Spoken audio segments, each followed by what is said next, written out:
नमस्कार Kanishka my little angel YouTube channel को स्वागत।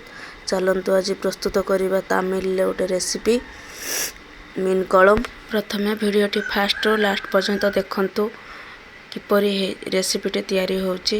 जदि भल लगी शेयर सब्सक्राइब करने को जमा भी भूलें। चलतु एबे देखिबा। गोटे रु दुईटा पियाज, 10 रु 12 रसुण छेचा, 2टा टमाटो कटा, भृषंग पत्र, पानमधुरी, जीरा, सोरिष, मेथी, स्वाद अनुसार लुण, हलदी, लंका पाउडर, 1 कप तेंतुली पानी और कलम पाउडर माछ। प्रथमे पैन गरम हो गला आम 6 रु 7 चामच तेल दबा। तेल गरम हो गला परे आम रखिथिबा जीरा, सोरिष, पानमधुरी, मेथी को पकई आम 2 रु 3 मिनिट भाजिबा। 2 रु 3 मिनिट भल भाव फुटी हो गला आसीगला। आम ए कौन करा पियाज भृषण पत्र पकेबा। ताको भी आम 2 रु 3 मिनिट भाजिबा। 2 रु 3 मिनिट हो गला। पियाज बेसी लाल हेनी। आम जो रसुण छेचा रखीचु ता देहरे एबे पकेबा। आम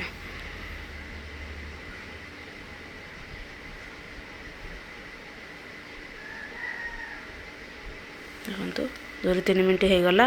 एबे कटा होइतिबा टमाटो पकेबा। ताको भी 3 रु 4 मिनिट भाजिबा। भल भाव 3 रु 4 मिनिट हो गला। एबे लुण, हलदी गुंड, लंका पाउडर पकेबा। ताको भी 3 रु 4 मिनिट भल भाव गोलेबा। देखंतु भल फेंटी हो गला, सीझी गला टमाटो। एबे कलम पाउडर रखिथिबा ताको दबा। ताको भल भाव गोली दबा। कलम पाउडर भल भाव फेंटी हो गला। एबे तेंतुली पानी आम दबा। हाफ कप तेंतुली पानी आम दबा। देखंतु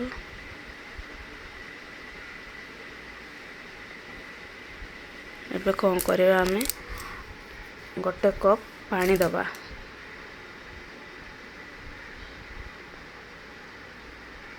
तरकारी आपण जेतिकी झोल रखिए से अनुसार आपण पानी देबे। पानी आम कौन करिया 5 मिनट घोड़ाई देबा, फुटिया में छाड़दबा। देखंतु भल भाव तरकारी फुटी हो गला। एबे भल भाव फुटी हो गला। एबे कौन करिया माछ पकेबा। सब जाक माछ पकेदबा।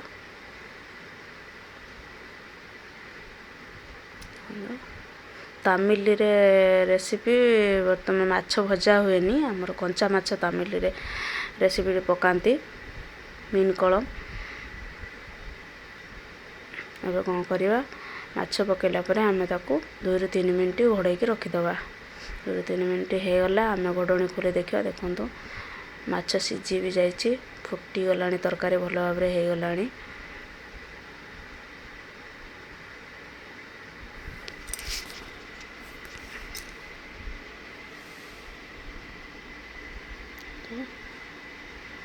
देखो कलर केटे सुंदर आसी जाइए।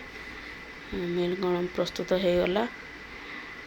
देखो मीन माछ भी सीझी जाइए भल भाव। मीन कलम प्रस्तुत हो जाइए।